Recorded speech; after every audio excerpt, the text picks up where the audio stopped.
Prvi gutljaj kafe i odjednom ste budni. Šta se zapravo događa u vašem telu kada popijete tu šoljicu energije? Cijela priča počinje jednim malim molekulom kofeina. On ne daje bukvalno energiju, već vešto prevari mozak. A evo i kako to radi. Tokom dana u mozgu se nagomilava supstanca koja se zove adenozin. To je molekul koji našem mozgu šalje signal da je osobi potreban odmor. Kofein ima sličan oblik kao adenozin. I slikovito prikazano, to bi izgledalo ovako.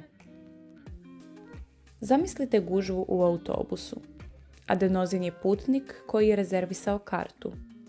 On ulazi u autobus i traži svoje mjesto da sedne. Međutim, kofein je bio brži i zauzeo ga. Zbog toga, signal da je telu potreban san nije uspeo da stigne na vreme. Mozak zato nastavlja da radi kao da nije umoran. Ali to nije sve. Kada kofein blokira adenozin, dolazi do kaskade. Neuroni postaju aktivniji i počinju da oslobađaju hemikalije poput dopamina, molekula nagrade, koji pojačava osjećaj zadovoljstva i motivacije, i adrenalina, hormona koji pojačava budnost i spremnost za akciju. Zbog toga se posle kafe osjećamo fokusirano, brže reagujemo i često smo zadovoljniji. Kofein se brzo apsorbuje, ulazi u krv i stiže do mozga u roku od samo nekoliko minuta, do pola sata, a efekat može da traje čak satima. Međutim, telo se prilagođava. Ako stalno blokirate adenozin, organizam pravi više receptora da bi mogao da čuje signal umora. To se naziva tolerancijom, pa je potreban sve veći broj šoljica kafe da bi efekat bio isti.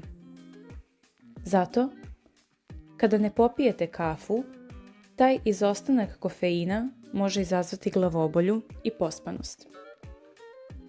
Dakle, kafa nam ne daje energiju.